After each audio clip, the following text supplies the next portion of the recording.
السلام علیکم ورحمۃ اللہ وبرکاتہ۔ سورہ النساء آیت نمبر ہے 124 سے لے کر آیت نمبر 126۔ اعوذ باللہ من الشیطان الرجیم، بسم اللہ الرحمن الرحیم۔ وَمَن، ادغام ہو رہا ہے یہاں پر، ادغام کہتے ہیں ملانے کو۔ میم آپ ڈائریکٹ یا سے ملا رہے ہیں تو میں غنہ کر کے ملا رہے ہیں تو ادغام مع الغنہ۔ ادغام کی میری ڈیٹیلنگ ویڈیوز جو ہیں وہ یوٹیوب پہ پڑھی ہیں، آپ میرے پچھلے اسباق کو دیکھ سکتے ہیں، آپ کو پھر اچھے سے سمجھ آ جائے گی۔ یہاں پر میں آپ کو بتاتی چلوں کہ اس کو جب آپ میم کو یا سے ملائیں گے، جب آپ نے ادغام کرنا یہاں پر ملانا ہے تو غنہ کے ساتھ ملانا ہے۔ غنہ کے ساتھ مطلب ناک میں آواز لے کے جانی ہے۔ وَمَن يَعْمَلْ مِنَ الصَّالِحَاتِ، صاد ہیوی پڑھا جائے گا، سو۔ مجھ سے اکثر اسٹوڈنٹ جو ہیں وہ سوال کرتے ہیں کہ ہیوی لیٹرز کو کیسے ادائیگی کی جاتی ہے۔ دیکھیں منہ کو بالکل گول نہیں کرنا، گلائی کی طرف لے کے جانا ہے۔ صولا، سو، ٹھیک ہے۔ صالحاتی، بہت زیادہ منہ کو گول نہیں کرنا۔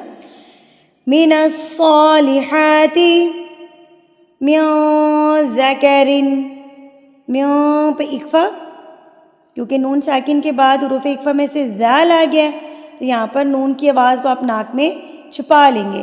میاں ذکرن، یہاں پر اظہار ہو رہا ہے۔ نون ساکن اور نون تنوین کے جو قواعد ہے وہ والا رول یہاں پر اظہار، تنوین یعنی کہ دو زیر کے بعد حمزہ آ گیا تو اس کا مطلب یہاں پر کیا ہوگا؟ اظہار ہوگا۔ میاں ذکرن او انثى وهو مؤمن فأولئك يدخلون الجنة ولا يظلمون نقيرا۔ دو زبر پہ جب آپ وقف کریں گے تو ایک زبر پڑھا جائے گا، ایک الف پڑھا جائے گا اور اس کو آپ نے لمبا کر کے پڑھنا ہے۔ نقی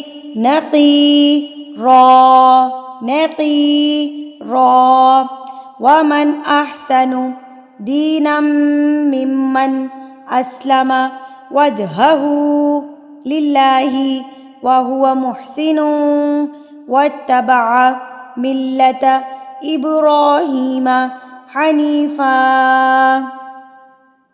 وَاتَّخَذَ اللَّهُ إِبْرَاهِيمَ خَلِيلًا۔ یہاں پر وہی دو زبر والا رول آ رہا ہے تو اس کو آپ ذرا احتیاط کے ساتھ سمجھیے گا، پھر آپ اس کو اپلائی کیجیے گا۔ وَلِلَّهِ